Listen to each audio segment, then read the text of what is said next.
Baby என்ன பண்றீங்கோ? காய் வாங்கிட்டு வந்தீங்க. சோ காயெல்லாம் எடுத்து வச்சிட்டு இருக்கேன். நான் காய் வெஜிடபிள்ஸ் கத்திரிக்காய், முருங்கைக்காய், வாழைக்காய், பீட்ரூட், பீன்ஸ், வெண்டைக்காய், முள்ளங்கி, அப்புறம் வாழைப்பூவு. இதுல வந்துட்டு ரேட்டு எல்லாமே வந்து 10 ரூபாயா? ஒன்னு 10 ரூபாய். ஆமா 10 ரூபாய். பூ மட்டும் 20 ரூபாய். வாழைப்பூ மட்டும் 20 ரூபாய். மத்த எல்லா காயும் வந்துட்டு 10 ரூபாய் தான்.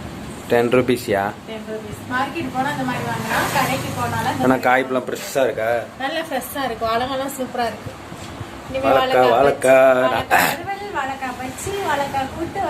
இருக்கிற 3 வாழைக்கால வாழைக்காய் பஜ்ஜி,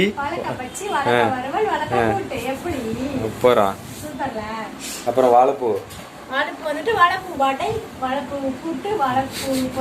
போதும் போதும், லிஸ்ட் பெருசா போய்கிட்டு இருக்கு. நீ வாழைக்காய் பொரியல் மட்டும் பண்ணாலே போதும்.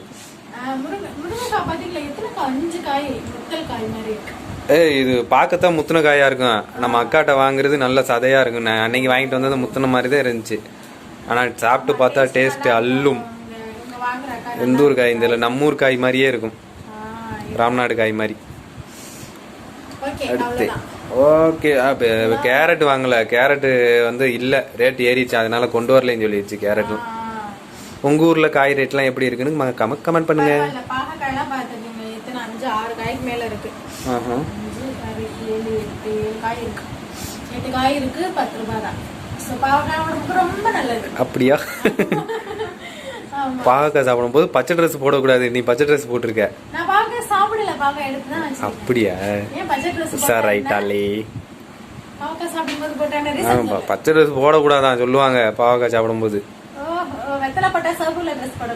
அப்படியா? ஏன் நாக்கு செவக்கும்னா? அவ்வளவுதான். நாங்க காய் எடுத்து வைக்கிறோம். எடுத்து வச்சுட்டு வீடியோ முடிச்சுக்கிறோம். Okay, bye. பை.